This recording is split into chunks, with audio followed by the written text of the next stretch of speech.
Rousseau dizia que o cara que colocou uma estaca, né, num gramado e falou, o primeiro homem que colocou uma estaca no gramado e falou, isso aqui é meu, foi o cara que começou todas as guerras. Essa é a visão de mundo dele. Tá. Né? Que o mundo, na natureza, são homens bons compartilhando o mundo. Então, todo mundo compartilhando a vivência e os bens e tal. Que na teoria é uma coisa bonita e você fala, ok, né? Mas na prática... Não fala na teoria tá ok, mas na prática não. Por quê? Porque você vai... lê o Arte de Ter Razão. Tá. Lê a Arte de Ter Razão. Mas eu falava muito isso também. O Schopenhauer diz nesse livro, né? Que os maiores canalhas são aqueles que dizem, olha, na teoria até é bonito, mas na prática não funciona. E por que ele diz isso? Ele diz, se na teoria é uma coisa e na prática é outra, significa que a própria teoria tá errada. Entendi. Não é que a prática é outra. Porque uma coisa que funciona na teoria, funciona na prática, se a teoria tá correta. É como, por exemplo, a lei da gravidade.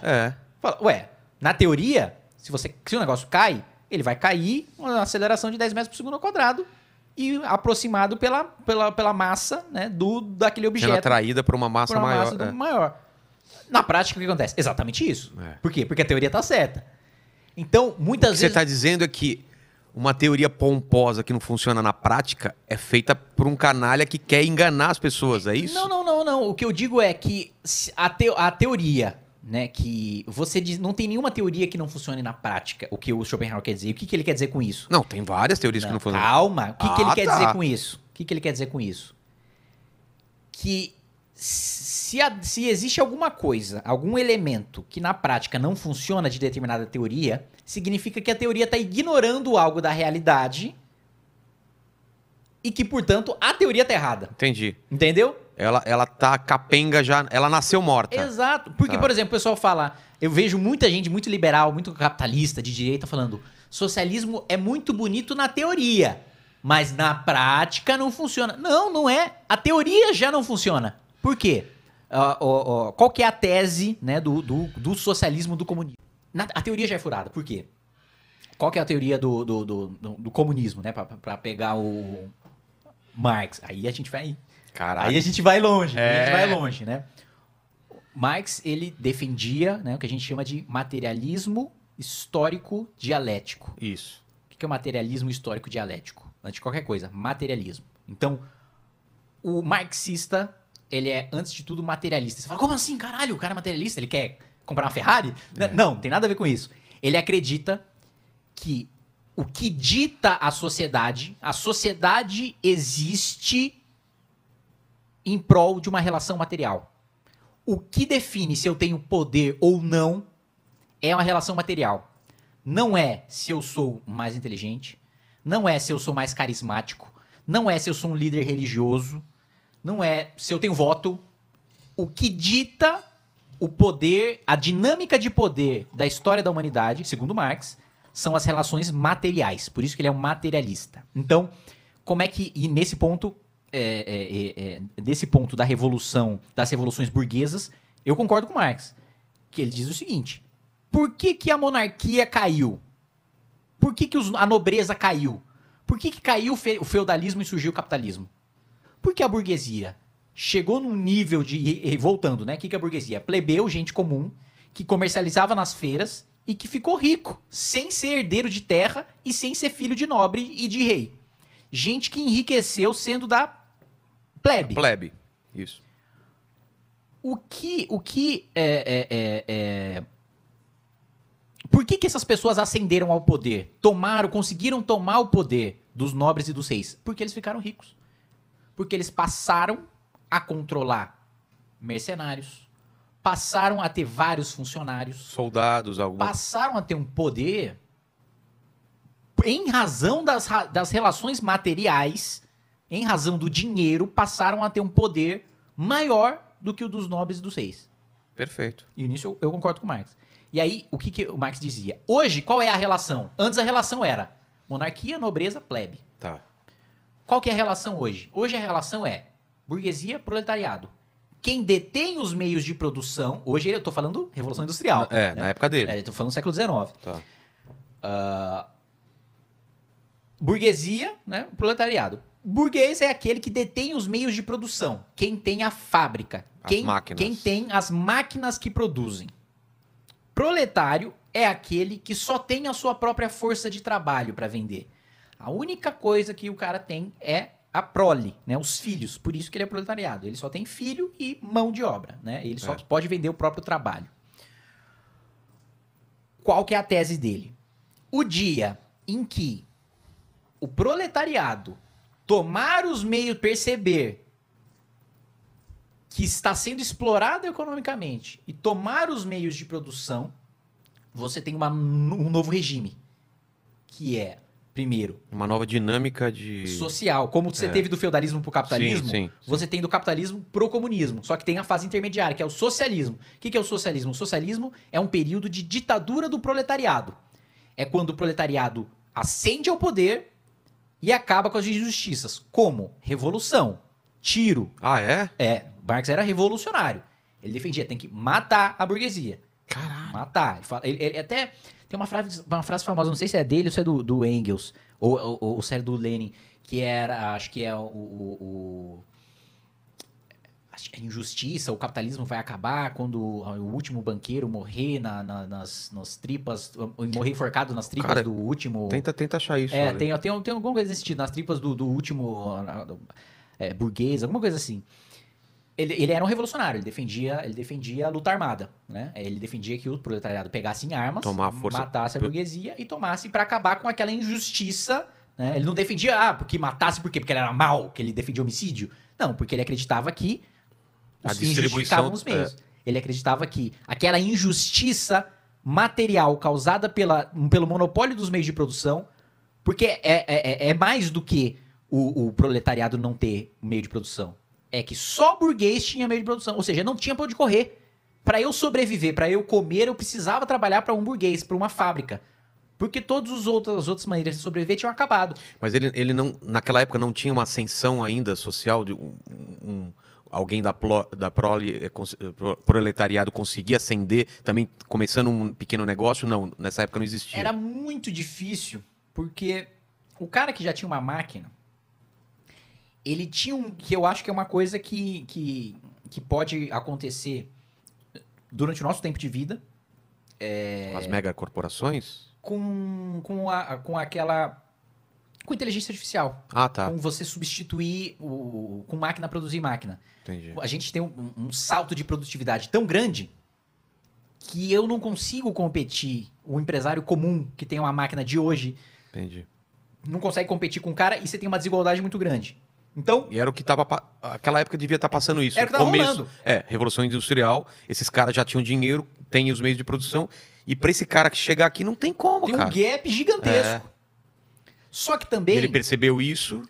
percebeu isso e falou: cada vez mais, o que o Marx acreditava, a produtividade vai aumentar. Ou seja, o rico vai ficar mais rico. E o pobre vai continuar pobre. E vai ficar cada vez mais miserável porque a produtividade aumentando nas mãos dos capitalistas, eles vão continuar mantendo o poder. E para enriquecer essa definição de materialismo, ele acreditava que tudo era justificado nas relações materiais. E quando eu digo tudo, é tudo mesmo. A relação material é que ele chama de infraestrutura. Todo o resto é superestrutura. O que é superestrutura? Música. A música existe para justificar as relações materiais de opressão. Caralho, peraí. Aí eu não entendi, porra. Calma, que eu vou desenvolver. Vou desenvolver. A música, a política, o cinema, Filosofia, tudo existe para quê? Para o proletário não entender que é explorado. Ah, o lance do pão e circo. É mais. Você entendeu, né? Entendi, mas É isso? é mais complexo do que isso.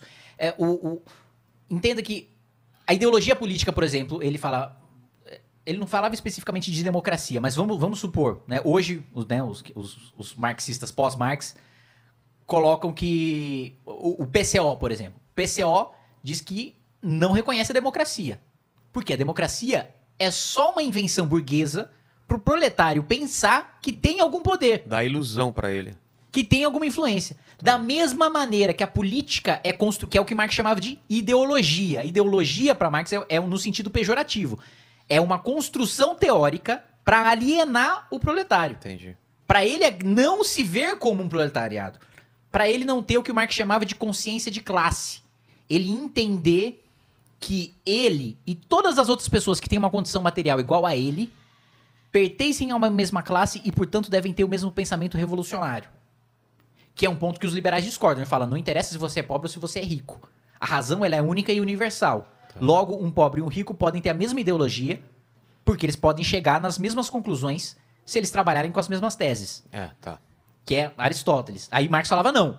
Isso aí é só invenção de que rico ou pobre pode chegar na mesma conclusão pro pobre achar que pode ter o mesmo raciocínio do rico. E nunca vai ter. Nunca vai ter por quê? Porque tudo é pautado por relação material. Teatro, cinema. Religião. Religião. Por que tem lá que depois, no pós-vida, tem uma salvação? É óbvio, Marx fala, é óbvio que no pós-vida vão vender salvação. Porque nessa você tá fudido, meu irmão. Vai ser um merda e vai ser um merda. E aí os caras querem falar, não, fica tranquilo que depois que você morrer fica bom. Deixa o dinheiro comigo. É isso. O Marx fala, é isso. Tudo é construído, a superestrutura tudo é construído para isso. Tudo que é entretenimento, que é ideologia, que é livro, que é ficção, política, tudo é superestrutura. Tudo só existe para justificar essa relação material de opressão. No momento que essa relação material acabar, eu vivo um novo momento da humanidade em que vai surgir um novo pensamento, vai surgir uma nova maneira de se fazer política, vai surgir novas artes, vai surgir... Assim como o fim do feudalismo fez com que surgisse o iluminismo, né, um avanço da ciência, a democracia, a ciência política, novas maneiras de se pensar, a organização da sociedade, derrubar o capitalismo por meio dessa revolução do proletariado também vai fazer a mesma coisa que as revoluções burguesas fizeram com o feudalismo. Então, esse é o pensamento marxista, né, que é um dos principais influenciadores da esquerda. Agora, tem vários outros pensamentos. O Marx foi um dos caras que previu o acontecimento. Ele não chegou a viver, mas ele previu o acontecimento da Primeira Guerra Mundial, né, das tensões entre as nações, levar, né, ao proletariado chegar em armas, chegar a pegar em armas. Só que o que ele acreditava? Ele acreditava que no momento que o proletariado pegasse em armas, ele fosse fazer a revolução. E daí fosse passar para o socialismo, para a ditadura do proletariado. Só que o que aconteceu na Primeira Guerra Mundial? O proletariado pegou em armas para matar o proletariado de outros países. Ou seja, o Marx errou quando, nessa tese dele, de que é tudo condição material. E se a condição material mudar, muda todo o resto. Ele estava errado quando ele acreditava que e isso é uma conclusão dos próprios marxistas que vieram pós-Marx. Ele estava errado nessa conclusão dele de que a superestrutura é perfumaria e que o que realmente importa é a condição material. Que o que realmente importa é, bom, se o cara tiver arma, ele vai derrubar e aí ele vai conseguir, né? Cara, eu acho que foi o grande erro dele, de não entender que todo esse que tá em volta é importante pra caralho, né? Aí que vem a escola de Frankfurt. Que é o pensamento de que, na verdade, a relação material é só mais uma coisa no jogo de poder. E que o que realmente influencia quem manda e quem não manda na sociedade não é quem tem meio de produção, quem tem meio de produção. É quem domina o poder político, é quem domina a cultura, é quem domina a arte, é quem domina o imaginário coletivo. Então, você pode ter, e aí Weber descrevia isso, um líder carismático. Um cara que tem muito poder, por quê? Porque ele é carismático.